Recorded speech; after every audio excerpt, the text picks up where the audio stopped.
પ્રોટીનને use કરો. Because of protein આપણા ઇન્ડિયાની અંદર 73% ઇન્ડિયન્સ પ્રોટીન ડેફિશિયન્ટ છે. એટલે તમે કોઈ પણ રીતે ગમે એટલું કરો તો પણ ડેવલપ કરશે, એટલે મસલ્સ વધારશે, સ્ટ્રેન્થ વધારશે. ત્રીજું, મેટાબોલિઝમ તમારું બૂસ્ટ કરશે, એટલે પાચન શક્તિ બી સારી થશે અને સાથે વેઇટ લોસની પ્રોસેસ બી, ફેટ લોસની પ્રોસેસ બી સારી કરશે. ચોથો મુદ્દો બધા જ લખજો, helps recover faster from injury, એટલે કે ઇન્જરીમાંથી જલ્દીથી રિકવરી આપશે. પાંચમો મુદ્દો, મેન્ટેન સ્ટ્રોંગ બોન, તમારા હાડકાને પણ પ્રોટીનની જરૂર છે. અને એટલે એવું નહીં માનવું હાડકા માટે ખાલી કેલ્શિયમ, હાડકા માટે બી પ્રોટીન જોઈએ. જેના પ્રોટીન શરીરમાં નથી જતું ને એના બોન તમારા વીક થતા જાય છે. એટલે પ્રોટીનની જરૂરિયાત ખાસ હાડકા માટે બી છે. છઠ્ઠું, પ્રમોટ્સ હેલ્ધી બ્રેઇન ફંક્શન, જેની બાટલો ફાટી જાય છે, યાદશક્તિ નથી રહેતી, શાંત નથી રહેતું મન, પ્રોટીન ઘટે છે. ઘરમાં બી તમારા ઘરમાં કોઈ વધારે ગુસ્સો કરી રહ્યા છે, પ્રોટીન આપો. પ્રોટીન ને ઓમેગા 3, હે ને. નેક્સ્ટ, સાતમો પોઈન્ટ, રિડ્યુસ ક્રેવિંગ, એટલે કે ભૂખ વારે વારે ખાવ ખાવ ખાવ, મમ્મી દે, ફલાણું દે, આ દે, હજી છે કંઈ, તો એને પ્રોટીનની ઘટે છે, એટલે પ્રોટીન વધારે આપો. એનહાન્સ સ્કિન એન્ડ હેર, તમારા સ્કિન અને હેરને વધુ સારા બનાવશે. નવમો પોઈન્ટ છે, તમારા બ્લડ શુગરને કંટ્રોલ કરશે. જેના ઘરમાં ડાયાબિટીસવાળા લોકો છે એમને તો ખાસ પ્રોટીન 2 ચમચી એડ કરી દેવું જોઈએ. ડઝ નોટ હાર્મ કિડની, પ્રોટીનથી કિડની ખરાબ થતી નથી. આવી કોઈ માન્યતાઓમાં ઘૂસવું નહીં, કારણ કે પ્રોટીન 2 ગ્રામ પર બોડી વેઇટ, હવે તો નવો ક્રાઇટેરિયા આવી ગયો છે, બોડી વેઇટ પર 2 ગ્રામ પર કેજી જોશે, રાઈટ. 11મો, કાર્ડિયોવાસ્ક્યુલર ડિઝીઝ માટે બહુ સારું છે પ્રોટીન, કે જેને બચાવી શકે. અને તમારી ઉંમર, મસલ્સ પ્રમાણે તમારી ઉંમર, બોડી એજ તમારી નાની કરશે. હવે આ પર્સનલાઇઝ પ્રોટીન પાવડર 1 ચમચીમાં લખી લેજો 5 ગ્રામ પ્રોટીન આવે. 6 ગ્રામની ચમચી, 5 ગ્રામ પ્રોટીન. અને આ protein carbohydrate and fat free protein છે, કાર્બોહાઈડ્રેટ બી નહીં અને ફેટ પણ નહીં. જ્યારે આપણે ચણા, મગ, કઠોળ એવું કોઈ પ્રોટીન લઈએ તો એની અંદર કાર્બોહાઈડ્રેટ્સ આવે.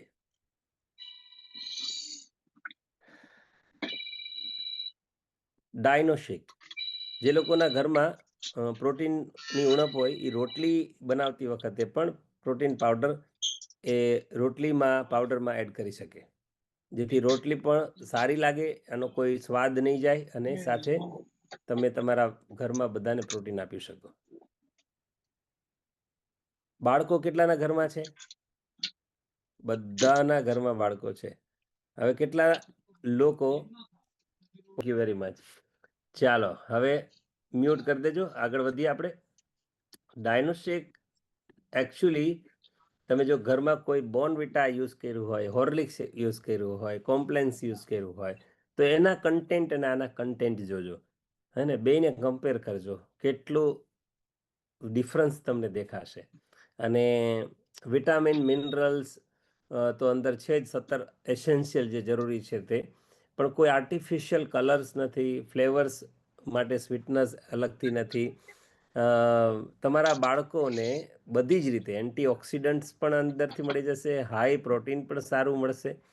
અને 2 ચમચી એનો ડોઝ છે. જેટલા બી લોકો 1 ચમચી ખવડાવે તો હું તમને રિક્વેસ્ટ કરું છું, બાળકોને ડાયનોશેક જો ખીચામાં વાંધો ના હોય તો 2 ચમચી આપવો જોઈએ. Okay. Next, Herbalife line. Herbalife line હૃદય માટે તો બેસ્ટ છે જ, પણ એના સિવાયનું બહુ બધા ફાયદા છે, આજે તમે સમજજો, શીખજો. ફેટ પર્સન્ટેજ જેને બોડીની અંદર વધારે છે, એ ખાલી ફેટ પર્સન્ટેજ બોડીમાં ના હોય, એ દરેક અંગોમાં પણ હોય, નળીઓમાં પણ ફેટ હોય. કોલેસ્ટ્રોલ જેને વધારે છે એમને પણ આવા ચાન્સીસ છે કે ભવિષ્યમાં એટેક આવી શકે. તો આ ન થાય એના માટે તમારે ફેટને, ખરાબ ફેટને રિમૂવ કરવી જોઈએ. હવે હાર્ટને હેલ્ધી કરવા માટે 3, 3, 6 અને 2, 8 વસ્તુઓ તમને જણાવું છું. આ 8 વસ્તુઓનું પાલન કરશો એટલે તમારું હાર્ટ હેલ્ધી રહેશે. સૌથી પહેલું, eat healthy foods. Junk food ખાવાનું બંધ કરો. મેન્ટેન યોર બ્લડ પ્રેશર, બીપીને ચેક કરાવતા રહો. કોલેસ્ટ્રોલને કંટ્રોલ કરો અને એને 6 મહિને વર્ષે એકવાર ચેક કરાવી લો. બી એક્ટિવ, હંમેશા પોતાની જાતને બેઠાડું જીવન ન આપો, એક્ટિવ રહ્યો. એવોઇડ આલ્કોહોલ, જે અત્યારે લોકો લેતા જ નથી એવું મને લાગે છે. અને સ્મોકિંગ અથવા તમાકુ અથવા બીડી સિગરેટ અથવા માવા ખાતા હોય હસબન્ડ વાઈફ ગમે તે જેના ઘરમાં, તો એ લોકો બંધ કરાવી શકે છે. અને સાથે સાથે સુગરનું લેવલ, જો ડાયાબિટીસ છે તમને, તો એને પણ મેન્ટેન કરો. અને ખાસ અગત્યનું, વજનને ઘટાડીને આઈડિયલ વેઇટ પર આવી જાઓ. તમારું 10 કિલો વજન વધારે છે તો તમારા હાર્ટ ઉપર 10 કિલોનું વજન આવી રહ્યું છે, આવું સમજો, જે તમારા આવનારા 10 વર્ષ ઓછા કરી શકે છે. 20 કિલો વજન વધારે છે તો 20 વર્ષ ઓછા કરશે. તો જેટલું બને એટલું જલ્દીથી આઈડિયલ વેઇટ પર આવો.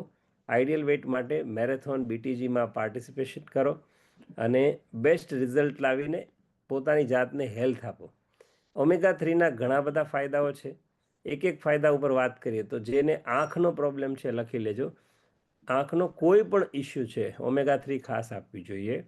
હોર્મોન્સના, પીસીઓડી છે, થાઇરોઇડ છે, એવા કોઈ પણ હોર્મોન્સ રિલેટેડ પ્રોબ્લેમ્સ છે તો એમને ખાસ ઓમેગા 3 આપવી જોઈએ. કોઈને બ્રેઇનના પ્રોબ્લેમ્સ છે, યાદશક્તિના, ગુસ્સાના અથવા પેરાલિસિસ ટાઈપના, ટૂંકમાં બ્રેઇનમાં કંઈક ઇસ્યુ છે તો પણ એમને ઓમેગા 3 આપવી જ જોઈએ. નર્વસ સિસ્ટમ એટલે કે સર્ક્યુલેટરી સિસ્ટમ જે હોય એમાં પ્રોબ્લેમ છે, એમને પણ આપવી જોઈએ. સુગર, બ્લડ સુગર જેને હોય, બીપી હોય, એમને ખાસ આપવી જોઈએ. અને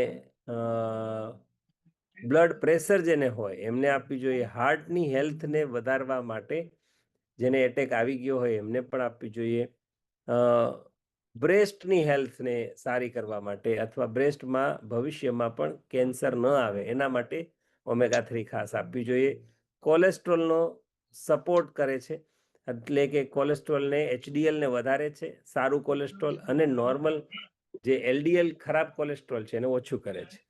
પ્રેગ્નન્સી ન રહેતી હોય એમને આપવું જોઈએ, અને પ્રેગ્નન્સી હોય તો એમને નોર્મલ ડિલિવરી થાય એના માટે આપવું ખાસ જરૂરી છે. ઇન્ફ્લામેશન રિડક્શન, જેને સોજા રહેતા હોય, એ સોજો પછી કોઈ પણ અંગનો હોય, સોજો કીધું એટલે તમારે ઓમેગા 3 આંખો વીંચીને આપી દેવાની. પછી જ્યારે ફેફસાની કોઈ પણ વાત હોય, જેમ કે અસ્થમા છે, શ્વાસ ચડે છે, 4 માળના દાદર ચડીએ તો હાંફ ચડી જાય છે, આવી કોઈ પણ પરિસ્થિતિ હોય તો ઓમેગા 3 ખાસ આપવી જોઈએ. જોઈન્ટના પ્રોબ્લેમ છે, આર્થરાઇટિસ છે, વા છે, દુખાવા છે, ઘૂંટણનો દુખાવો, કમરનો દુખાવો, તો પણ જોઈન્ટ સપોર્ટ પહેલાં તમારે ઓમેગા 3 આપવી જરૂરી છે. સ્કિન રિલેટેડ પ્રોબ્લેમ છે, જેની સ્કિન ખરાબ છે, એમને પણ તમારે ઓમેગા 3 આપવી જોઈએ. પ્રોસ્ટેટની હેલ્થ, બોનની હેલ્થ અને કોલોન હેલ્થ માટે પણ ઓમેગા 3 જોશે. એમાં એનો મતલબ છે, આમ તમે ઓવરઓલ જોશો તો તમને એમ થાય, ઓ માય ગોડ, આ એક જ વસ્તુ આટલા બધા ફાયદા કરે છે. યસ, 100% ડેફિનેટલી આ એક જ વસ્તુ આટલા બધા ફાયદા કરે છે. એટલા માટે જ આને કેવી રીતે લેવી એ બહુ ઇમ્પોર્ટન્ટ છે. તો જેટલા બી લોકો સવાર સાંજ ખાલી એક લે છે, એમને મારી રિક્વેસ્ટ છે કે જો આનો ડોઝ આવો છે, મેલને 1.6 ગ્રામ પર ડે લેવાની અને ફિમેલ્સને 1.1 ગ્રામ પર ડે લેવાની. હવે 300 મિલીગ્રામ ઓમેગા 3 એક કેપ્સ્યુલની અંદર આવે તો 303 કરો એટલે 900 થાય, અને બીજી 3 એડ કરો એટલે 1200 થાય, બીજી 3 એડ કરો એટલે 1500 થાય. તો ટોટલ કેટલી થઈ? 5. પુરુષને રોજની ઓછામાં ઓછી, આ ઓછામાં ઓછી બોલું છું, 5 લેવી જોઈએ. એટલે 2 સવારે ને 2 સાંજે, 1 બપોરે. બરાબર? સ્ત્રીઓ 2 સવારે ને 2 સાંજે લે તો ચાલી જાય. ઓકે. હજી કાર્ડિયોલોજીસ્ટ જે છે એ જે સજેશન આપે છે એ આ 1.6 ગ્રામ નથી, એ છે suggestion 3 to 4 gram per day. એટલે જો એકચ્યુઅલી તમે લેવા માંગો તો 8 કેપ્સ્યુલો રોજની લેવી જોઈએ, 8 થી 10. ઓકે, તો ઓમેગા 3નો ડોઝ થોડો વધારે ઇન્ક્રીઝ કરવાની બધાને જરૂર છે. જે નથી લેતા એ બી સ્ટાર્ટ કરો. ઓમેગા 3ના ઘણા બધા બેનિફિટ્સ છે, આપણે વાત કરી લઈએ. કેટલા લોકોએ ઓમેગા 3 લીધી અને એના જીવનમાં કંઈક સરસ બદલાવ આવ્યો? આપણે ઘણી બધી વાતો કરવાના છીએ અને ઘણા બધા સેશન્સ આવી રીતે એડ કરશું, તો ઉતાવળ નહીં કરીને બીજા સેશન્સની અંદર પણ બધી પ્રોડક્ટ્સ વિશે વાત કરી શકીશું. તો કોણ એક્સાઇટેડ છે? આમ કરો. એક્સાઇટેડ કોણ છે? આમ 2-4 લોકો વધારે એક્સાઇટેડ હોય, વારે વારે હાથ ઊંચો કરે. બાકીના લોકો કે હા કરો ને, તમારે કરવું હોય તે. ઓકે, યસ મનીષાબેન, મેં તમને અનમ્યુટનો મેસેજ મોકલો. યસ સર, મેં પણ યુઝ કરી છે 3 મહિના કન્ટિન્યુ. મારા હસબન્ડને પગમાં ઇન્ફેક્શન આવ્યું હતું, ગોળાનું ઓપરેશન કરાયું ને એટલે એને સજેક્ટ કરી હતી. એને 3 મહિના લીધી, તો મહિનાની અંદર રિપોર્ટ નોર્મલ આવી ગયો હતો એમાં. Very good. યસ અસ્મિતાબેન. હું પણ પેલા એક ટાઈમ લેતી, પછી તમે મને 3 વર્ષ પહેલા કીધું ને 2 ટાઈમ તમારે લેવાની, તો ત્યારથી 2 ટાઈમ લઉં. વચ્ચે મેં બંધ કરીને તો સર કીધું કે સર તમારે 2 ટાઈમની જરૂર છે. મને બહુ જ માથાની બીમારી હતી ને એટલે, તો હું હજી પણ 2 ટાઈમ લઉં. મારા આખું ફેમિલી લે છે. બહુ સરસ, બહુ સરસ. મુકેશભાઈ. યસ સર, ઓમેગા 3 લેવાથી મને ગભરામણ થતી હતી ને સર, એ બંધ થઈ ગઈ અને હું 2 ટાઈમ લઉં છું અત્યારે, એક પણ આજથી 5 કરી દઈશ. Very good. આરતીબેન. સ્ટ્રેસલેસ ઓછો થયો સર, અને સહન શક્તિ વધારે થઈ. વાહ, સહન શક્તિ વધી ગઈ. ઉર્મિલાજી. યસ સર, મને બહુ પહેલા ગુસ્સો આવતો, વાતમાં બાળકો કઈ પૂછે ને તોય ગુસ્સો આવતો, તો એના બદલે મેં ઓમેગા 3 સ્ટાર્ટ કરીને રોજ હું 2 સવારે 2 સાંજે લઉં છું અત્યારે, અને મારા બાળકો તો ચોકલેટની જેમ ખાય છે. વાહ, વેરી ગુડ. અનિલભાઈ. યસ સર, મારે યુરિક એસિડના કારણે સોજા બહુ આવી જતા હતા, જે ઓમેગાથી આપણે બહુ સરસ રિઝલ્ટ મળ્યું ને હજી કન્ટિન્યુ હું લઉં જ છું રોજે. અને ખાસ કરીને આંખો માટે મારે 80% દેખાતું બંધ થઈ ગયેલું મને બીપીના કારણે, જે હવે ધીમે ધીમે હવે સારું થઈ રહ્યું છે. Very good. Yes sir. Darshita. યાદ શક્તિમાં સારું એવું રિઝલ્ટ મળ્યું છે સર મને. પેલા ભૂલી જતા હતા ચાવી મૂકી હોય ક્યાં?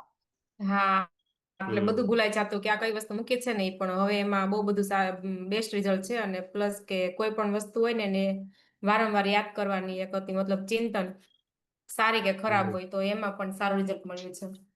યસ ડોક્ટર સલમા. મને સર સ્કિન અને માઇગ્રેનમાં સારું રિઝલ્ટ છે ઓમેગા 3 થી. માઇગ્રેનમાં અને સ્કિનમાં સારું છે. પિગમેન્ટેશન હતા. Super super, very good. So thank you very much everyone. તમે લોકોએ મસ્ત શેરિંગ કર્યા અને ઘણા બધા લોકોના જીવનમાં ચેન્જીસ આવશે આવનારા ટાઈમમાં. હજી ઘણા બધા આવા સેશન્સ આપણે કરીશું. મને એવું લાગે છે કે પ્રોડક્ટ મેજિક એવું સેશન છે જેને ઓવરલોડ ના કરવો જોઈએ, નહીં તો અહીંયા ભાર પડી જાય અને આ ભાર જે છે ને એ આભાર વ્યક્ત નહીં કરી શકે. એટલે તમે આજે શું શીખીને જાઓ છો આટલી વાતમાંથી, એ બહુ ઇમ્પોર્ટન્ટ છે. નેક્સ્ટ શનિવારના સેશનમાં ફરીથી મળીશું, ત્યારે મને એ જણાવજો કે તમે. Thank you madam. ઓર હા, બીજી એક વાત કે આપણે ડોક્ટર્સને છોડવાના નથી, બરાબર છે કે રિપોર્ટ તો એ જ કરવાના છે આપણો, હે ને. હા, પણ આપણે એડ શું કરી શકીએ આપણા નાસ્તામાંથી કે આપણને બેસ્ટ રિઝલ્ટ મળે, આપણી જે તકલીફો છે એ ઓછી થાય, હે ને. ઓકે, થેન્ક યુ શહેનાજ મેડમ અને યસ વિધિ મેમ. મેડમ, આજે જે ઓમેગા 3 વિશે ને જે સરે કીધું ને કે અને મિન્ટ મોજીતો બનાવવાની, એ હું ટ્રાય કરીશ. અને ઓમેગા 2 ટાઈમ લેવાનું ટ્રાય કરીશ, કેમ કે એક ટાઈમ તો હું લેતી જ હતી, સવાર સાંજે એકવાર. હવે 2 ટાઈમ ચાલુ કરી દઈશ. Okay, thank you madam. અને હા, તમારે બધા જ કોચિસને નમ્ર વિનંતી છે કે પોતાના રિવ્યુ કે આ પ્રોડક્ટથી મને આ સારું થયું છે, હે ને, એ પોતાના ગ્રુપમાં મૂકવાના છે, હે ને, કે જે લોકો નવા છે ને એને પણ ખ્યાલ આવે, હે ને. તો થેન્ક યુ સો મચ. અને ફરી એકવાર ક્લેપ કરીએ સર માટે કે આટલું સરસ નોલેજ આપવા માટે, હે ને. તો યસ, હવે મીટિંગને એન્ડ કરીશું. તો ખૂબ ખૂબ આભાર બધા જનો કે કંઈક ને કંઈક લખ્યું છે ને કંઈક નોલેજ લઈને જાઓ છો, હે ને. તો યસ ડીજે.